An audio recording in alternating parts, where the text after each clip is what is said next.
Hai guys, ketemu lagi sama aku yang akan menemani hari-harimu. Apa kabar kalian semua? Semoga kalian baik-baik saja ya. Kali ini saya akan membahas film Target yang rilis pada tahun 2018. Film ini menceritakan 9 orang yang diundang bermain film Target yang malah membuat mereka mati satu persatu. Siapakah yang selamat? Oke, tanpa basa-basi, kita langsung bahas filmnya. Tapi video ini mengandung spoiler ya. Jika tidak keberatan dengan spoiler, tonton videonya sampai habis.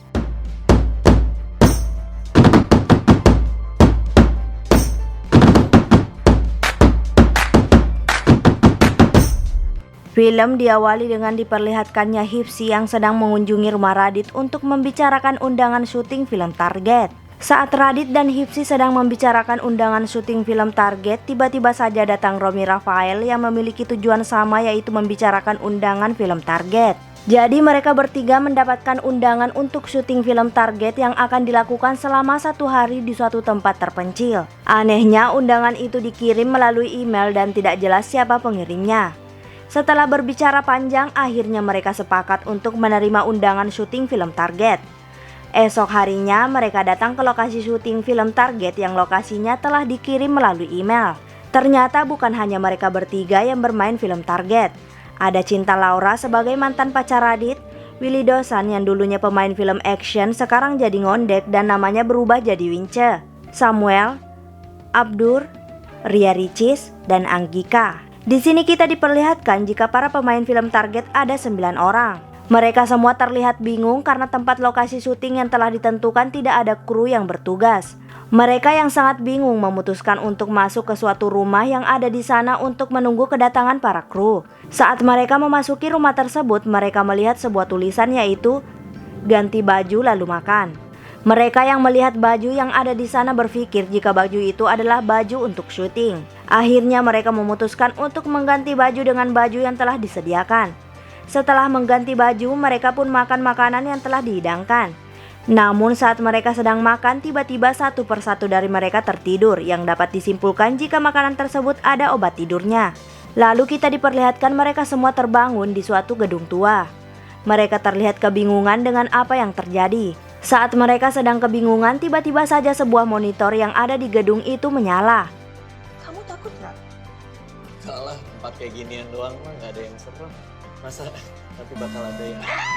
Monitor itu menjelaskan jika mereka kini sedang syuting film Target, namun syuting film Target ini berbeda dengan syuting film lainnya. Jadi mereka akan direkam menggunakan CCTV dan monitor itu yang akan memberikan mereka semua instruksi untuk syuting film Target. Monitor itu juga menjelaskan jika mereka tidak mengikuti semua instruksi yang diberikan, maka kalung yang ada di leher mereka akan menyetrum. Tentu mendengar hal itu mereka semua sangat ketakutan. Namun Abdur merasa sangat dipermainkan dan memutuskan untuk kabur dengan cara mendobrak pintu gedung tua itu. Namun usahanya gagal karena pintu tua itu sangat keras. Hipsi akhirnya memutuskan untuk menghancurkan pintu itu dengan kursi roda yang ada di sana. Namun saat Hipsi ingin menghancurkan pintu itu, tiba-tiba saja Hipsi tersetrum akibat kalung yang ada di lehernya. Melihat kejadian itu, tentu mereka semua sangat ketakutan dan memutuskan mengikuti semua instruksi dari monitor itu. Monitor itu meminta mereka semua untuk pergi ke sebuah ruangan. Saat mereka ada di dalam ruangan itu, tiba-tiba saja sebuah monitor yang ada di dalam ruangan itu menyala. Monitor itu menjelaskan jika di depan mereka ada sebuah kotak yang di dalamnya ada pistol yang hanya memiliki 1 peluru. Monitor itu meminta agar mereka semua menembak saling bergantian hingga salah satu dari mereka mati. Waktu mereka untuk menyelesaikan instruksi itu adalah 10 menit. Jika belum ada yang mati sampai 10 menit, maka mereka semua akan disetrum menggunakan kalung yang ada di leher mereka sampai mereka semua mati. Mereka pun terlihat sangat ketakutan dan tidak tahu lagi harus berbuat apa. Samuel yang tidak mau mati disetrum akhirnya memutuskan untuk mengambil pistol itu dan menembakkannya ke Anggika. Ternyata pistol itu tidak mengeluarkan peluru dan membuat Anggika masih selamat. Mereka pun saling menembak satu sama lain hingga 3 kali tembakan dan mereka semua masih selamat.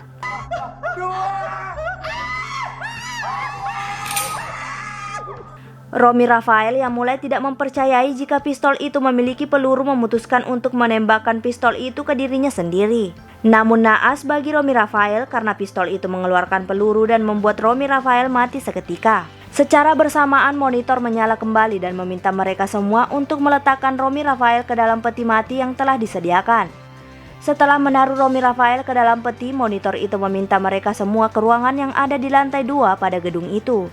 Mereka semua pun menurutinya dan pergi ke ruangan tersebut. Saat mereka sedang berada di dalam ruangan itu, tiba-tiba saja ruangan itu tertutup dan membuat mereka semua terkunci di dalam ruangan itu. Monitor yang ada di dalam ruangan itu menyala dan secara bersamaan di dalam ruangan itu keluar gas beracun. Monitor itu menjelaskan jika mereka harus menjawab satu pertanyaan tebak-tebakan hingga benar dalam waktu 10 menit. Tidak hanya itu, mereka juga harus menjawab secara bergantian di tempat yang telah disediakan. Jika salah satu dari mereka menjawab dan jawabannya salah, maka lantai yang ada di bawah orang itu akan terbuka. Jika lantai itu terbuka, maka orang yang menjawab akan terjatuh dari lantai 2 dan tentunya akan mati. Monitor itu pun langsung memberikan pertanyaan tebak-tebakan garing. Buah-buah apa yang kulitnya mulus? Mereka semua tentu sangat kesal dan merasa sangat dipermainkan. Namun Ria Ricis dengan sangat pede langsung ingin menjawab dan berdiri pada tempat yang telah disediakan. Ria Ricis pun menjawab, buah pakmu habis pakai lotion. Ternyata jawaban Ria Ricis salah dan lantai di bawah Ria Ricis pun terbuka sehingga Ria Ricis mati terjatuh dari lantai 2. Lantai pun tertutup kembali dan kini Radit memutuskan ingin menjawab pertanyaan itu. Radit pun menjawab, Semangka. Masa semangka sih? Semangka kan mulus. Ternyata jawaban Radit juga salah dan lantai di bawah Radit pun terbuka dan membuat Radit terjatuh. Namun Radit berhasil menyelamatkan diri dengan dibantu oleh Cinta Laura dan Hipsi. Lantai pun tertutup kembali. Abdur yang terlihat sudah lemas karena menghirup gas beracun mencoba menjawab pertanyaan tebak-tebakan itu. Durian yang kulitnya diangkat. Tanpa disangka-sangka ternyata jawaban Abdur benar dan otomatis pintu ruangan itu pun terbuka. Monitor pun menyala kembali dan meminta mereka pergi ke ruangan selanjutnya untuk makan dan beristirahat. Mereka pun pergi ke ruangan tersebut dan makan makanan yang telah disediakan, lalu setelah itu mereka beristirahat. Esoknya Anggika pun mencoba untuk kabur dari gedung itu. Namun tiba-tiba Anggika didorong oleh seseorang dan membuat Anggika mati karena terjatuh dari lantai 2. Mereka semua yang mendengar teriakan Anggika langsung pergi menuju tempat Anggika terjatuh. Saat mereka sedang panik karena Anggika mati, terdengar suara dari monitor yang mengatakan jika mereka harus ke lantai 8. Mereka yang sangat ketakutan akhirnya mengikuti perintah itu dan menuju lantai 8. Di lantai 8 terdapat banyak ruangan dan mereka semua disuruh masuk ke dalam ruangan itu, di mana satu ruangan dimasuki oleh satu orang. Mereka pun satu persatu masuk ke dalam ruangan itu dan ternyata di setiap ruangan itu terdapat sebuah pistol dengan 6 peluru.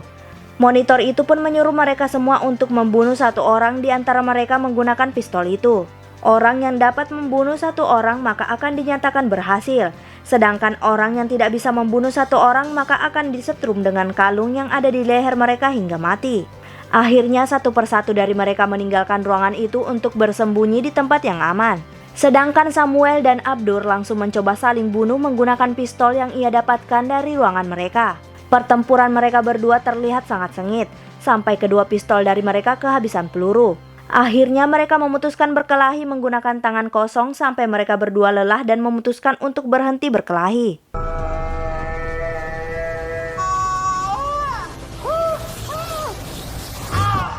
Abdur pun meninggalkan Samuel. Namun saat Abdur sedang berjalan, tiba-tiba saja dirinya melihat jika Hipsi, Wince, Radit, dan Cinta Laura sedang bersama. Abdur yang melihat itu memutuskan untuk menemui Samuel kembali. Abdur menjelaskan jika mereka berdua harus bekerja sama jika masih ingin hidup, karena dirinya melihat Hipsi, Wince, Radit, dan Cinta Laura sedang bersama. Samuel yang mendengar hal itu setuju untuk bekerja sama dengan Abdur untuk membunuh Hipsi, Wince, Radit, dan Cinta Laura. Lalu kita diperlihatkan Abdur menemui Hipsi, Wince, Radit, dan Cinta Laura. Abdur menjelaskan jika kini Samuel sedang merakit sebuah bom dan ingin menghancurkan gedung itu dan membunuh mereka semua. Mereka yang mendengar hal itu tentu sangat panik dan memutuskan mengikuti Abdur untuk menghentikan Samuel. Akhirnya mereka semua sampai di suatu tempat dan secara bersamaan Wince, Hipsi, dan Radit terjebak oleh jebakan yang dibuat oleh Samuel. Sedangkan Cinta yang mengetahui jebakan itu berhasil menghindari jebakan itu. Abdur yang melihat Cinta Laura tidak kena jebakan dan membawa sebuah pistol memutuskan untuk kabur. Cinta Laura pun langsung mengejar Abdur. Namun saat Cinta Laura lengah, Abdur dengan cepat memukul tangan Cinta hingga pistol yang ada di tangan Cinta terjatuh. Akhirnya Cinta Laura dan Abdur pun berkelahi dengan tangan kosong. Di sisi lain kita diperlihatkan Wince yang tiba-tiba berubah menjadi pria maco karena sangat marah dirinya dijebak. Wince langsung memutuskan tali jaring yang menjebaknya dan membuat mereka bertiga terlepas. Wince dulunya memang jago silat, langsung mengejar Samuel. Sedangkan Radit dan Hipsi langsung pergi mencari Cinta Laura untuk menolongnya. Radit langsung mengarahkan pistolnya ke Abdur dan langsung menembaknya di bagian pantat. Mereka bertiga pun langsung pergi meninggalkan Abdur untuk menemui Wince. Di sisi lain kita diperlihatkan Samuel dan Wince sedang berkelahi. Tentu saja Wince dengan mudah dapat mengalahkan Samuel. Samuel yang terpojok dan hampir jatuh ke lantai bawah akhirnya mengakui kesalahannya dan meminta maaf. Wince dan Samuel pun akhirnya berdamai. Namun saat mereka ingin menemui yang lainnya, tiba-tiba saja ada seekor tikus dan membuat Wince ketakutan. Alhasil mereka berdua terjatuh ke lantai bawah.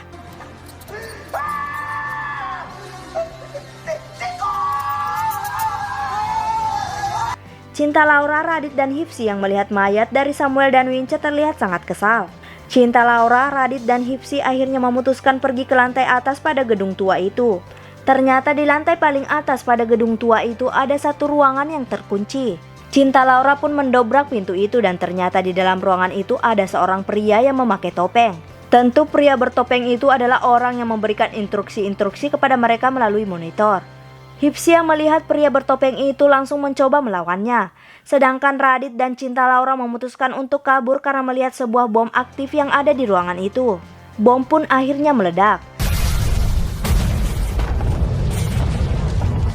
Lalu kita diperlihatkan Hipsi yang luka parah hingga seluruh badan dan mukanya diperban. Sedangkan Radit dan Cinta Laura selamat. Polisi menjelaskan jika pelaku yang menggunakan topeng di gedung tua itu adalah Romy Rafael. Jadi sebenarnya Romy Rafael memalsukan kematiannya dengan cara meletakkan kantung darah di dadanya. Lalu kita diperlihatkan 1 bulan kemudian. Terlihat jika Hipsi telah sembuh dan sedang ingin pulang ke Jogja. Saat di bandara, Radit mengingatkan Hipsi membawa tiketnya yang hampir ketinggalan. Hipsi pun pulang ke Jogja menggunakan pesawat, sedangkan Radit dan Cinta pergi syuting. Setelah syuting, Radit dan Cinta Laura pun dihampiri oleh seorang produser film yang bernama Broto. Broto mengajak Radit untuk membicarakan sesuatu, sedangkan Cinta pergi meninggalkan Radit dan Broto karena masih ada jadwal syuting. Broto pun menjelaskan jika dirinya dan beberapa produser film mendapatkan file film target dari orang tidak dikenal. Tentu file film target itu berisi kejadian Radit dan teman-temannya yang berada di gedung tua. Broto pun mengeluarkan naskah film dengan judul Sasaran yang ditulis pada tahun 1980 oleh seseorang yang bernama Vinto Rismi. Isi naskah film Sasaran yang dibuat tahun 1980 hampir mirip dengan isi file film target yang mereka terima. Broto menjelaskan jika Vinto Rismi telah membawa naskah film Sasaran ke berbagai perusahaan film. Namun perusahaan film tidak ada yang mau menerimanya untuk dijadikan film. Vinto Rismi yang sangat frustasi karena naskahnya ditolak oleh semua perusahaan film memutuskan untuk bunuh diri dengan cara membakar dirinya. Saat Pak Broto sedang menjelaskan, tiba-tiba saja Radit menyadari jika nama panjang dari Hipsi adalah Hipsi Rismi yang ia lihat di tiket pesawat milik Hipsi. Jadi dapat disimpulkan jika Hipsi Rismi adalah anak dari Vinto Rismi. Radit yang ingin memastikan kebenarannya memutuskan untuk pergi ke kosan Hipsi. Di sisi lain kita diperlihatkan Cinta Laura yang sedang berbicara dengan istri Romy Rafael yang bernama Auri. Auri mengatakan jika dirinya telah dikurung oleh Hipsi di salah satu ruangan gedung tua itu. Auri menjelaskan jika pintu ruangan itu juga akan terbuka saat bom meledak.